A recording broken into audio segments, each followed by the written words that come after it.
For today's video, I'm going to field cast buttons. Now, this was a process that was used during the Civil War, most often by Confederate soldiers, wherein they would create buttons by impressing an existing button into sand or clay and then pouring molten lead into that mold that they had field created. And in the end, they'd have a usable button for the field. There's been many examples of these buttons recovered by relic hunters over the years. Most notably are a large number of examples of cast infantry buttons from the Confederate Army. And this was a great bold impression, I think, and these were sturdy buttons where they could press these down into the sand or clay, get a good impression, and pour some lead in.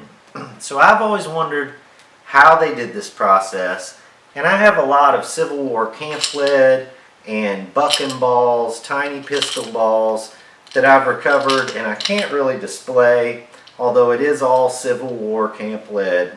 And so I thought I would try and do something with it, and I'm going to try and stay as true as possible to what the soldiers would have had accessible to them in the field. So all I'm going to use is some straight white sand and some red Georgia clay, some dirt from out backyard here, and see if I can make a mold out of just those existing things. I'm going to press them into a little container as tight as I can and try and get an impression of this button and this CS tongue. See what we can do.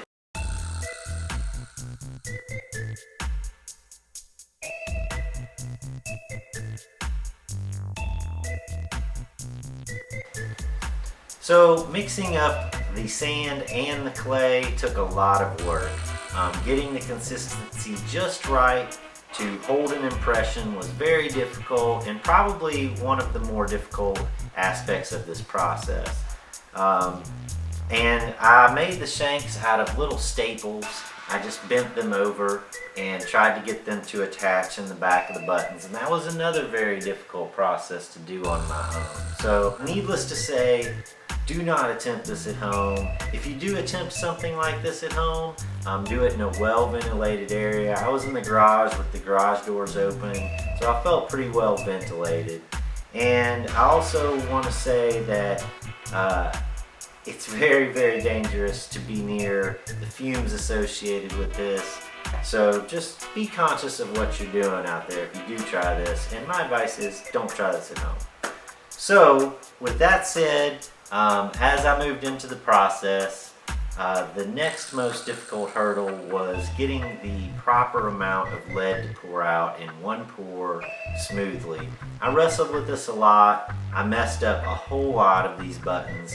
I worked at it for a long time trying to get just something that even kind of looked like a button. So very difficult process, a lot more difficult than I had originally thought it would be. And it's a testament to the creativeness and the ingenuity of these soldiers during the Civil War.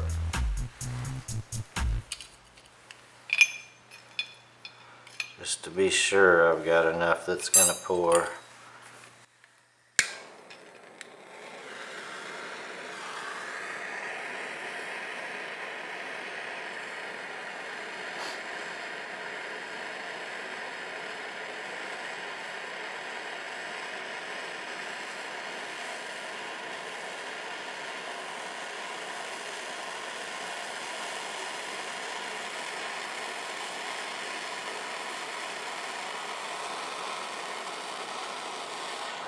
There's that. There's the same.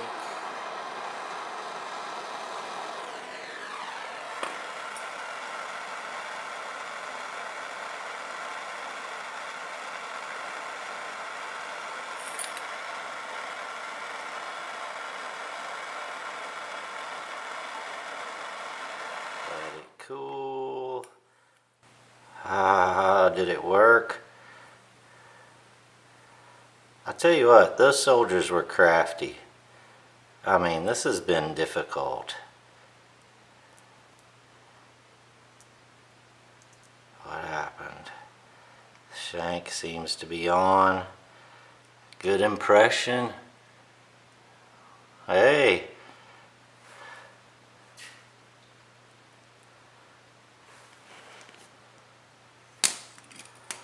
Well, a little bit of cleaning up around the edge, and I got a button there. It's got a shank in it. That's a usable button. Heavy, but usable, and very cool. Well, I hope you enjoyed that look at how soldiers would have field cast buttons. It was very, very difficult, and as you can see, the clay produced a much better result, smoother results than the sand did. The sand gives a stippled, kind of bumpy effect over the surface of the buttons. But I'd say all in all, either one of them could have been used to create a serviceable button for a Confederate in a pinch. It was a really neat process for me. I think I might try and mold some bullets in the near future, get a bullet mold. If I can get my hands on a 3-ring bullet mold, that would be really cool, I think, to try. So we might try that in the near future. Hope you have a great day in life. See you tomorrow.